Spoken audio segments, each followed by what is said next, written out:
Okay, in this video, we are going to see how we can create a drop-down list so that we can easily mention any kind of complex details. We don't actually need to mention this. We can just select it from the list.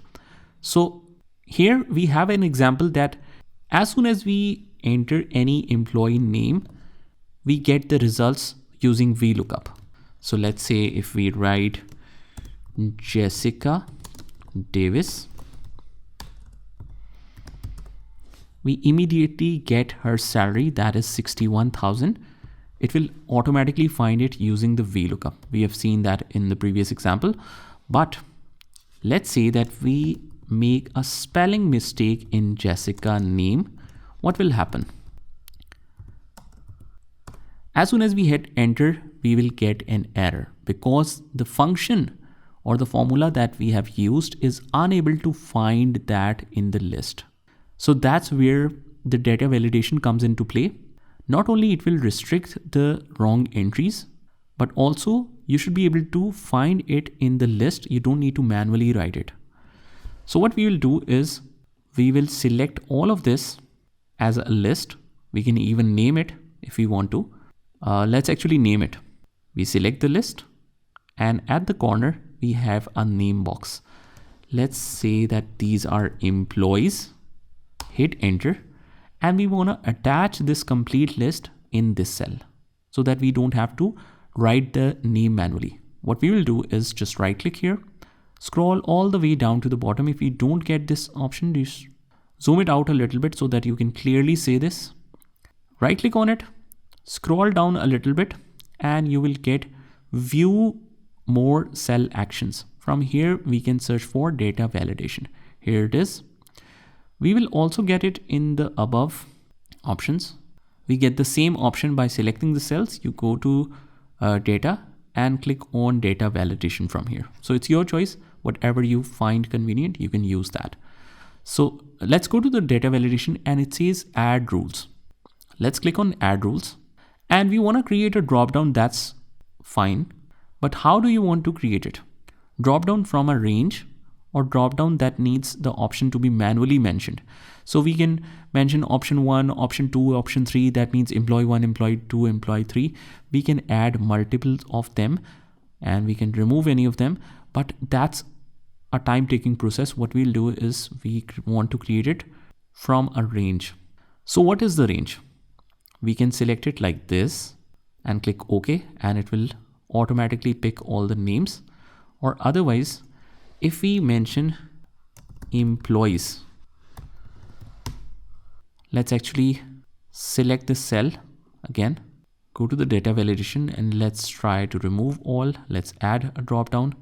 We want to add a drop down here and drop down from the range of what? Employees.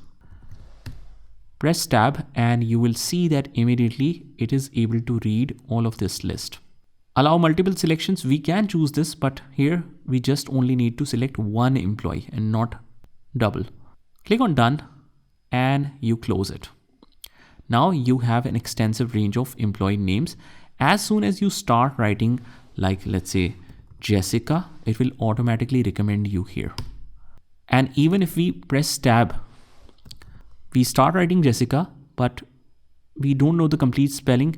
We saw the suggestion at the bottom, we just press tab. Still, it should be able to extract the right salary. Again, let's try Daniel. Here's Daniel Anderson. We just hit enter and we still got the results even if we press enter or tab. How cool is that? Let's try something like, we just remember the surname, that is Brown. Still it is able to find Michael Brown. As soon as we press tab, we are still able to get the perfect results using the data validation. But what will happen if we add a new employee here? Test employee. Do we get the suggestion of that as well in the list or not?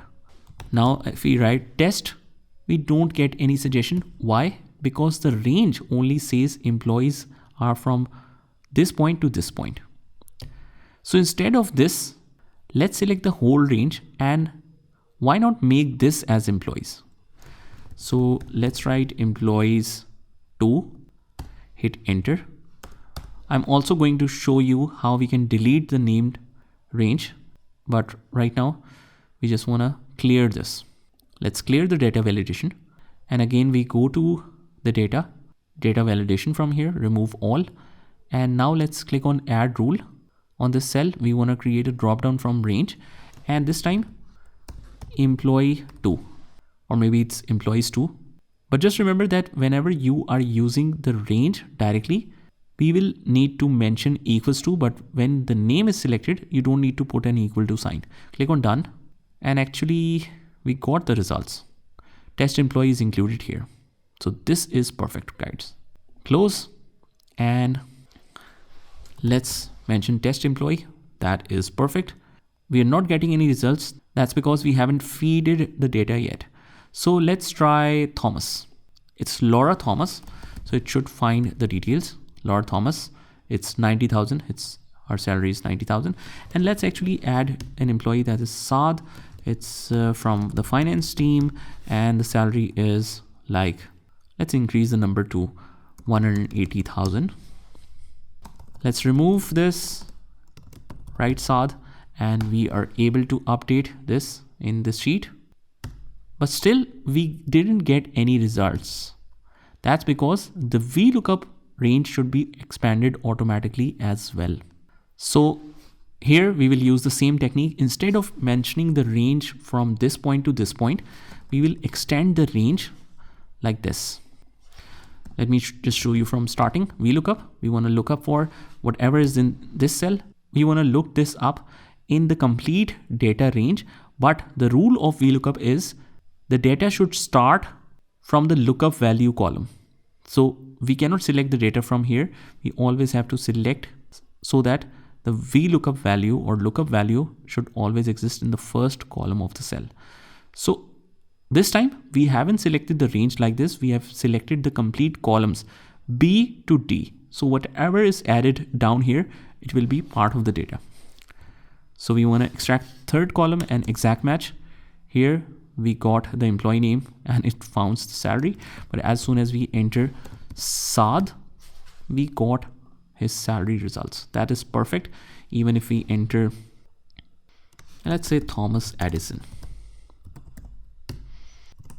electrical, and his salary is 250,000. If we write Thomas now, it will automatically suggest you that there is Laura Thomas and Thomas Edison. Who do you want to select? We want to select Thomas Edison, and his salary pops up automatically. So that is the power of using the data validation and using this simple techniques to auto extend the data in Google Sheets. Just try this by yourself, and I will see you in the next one.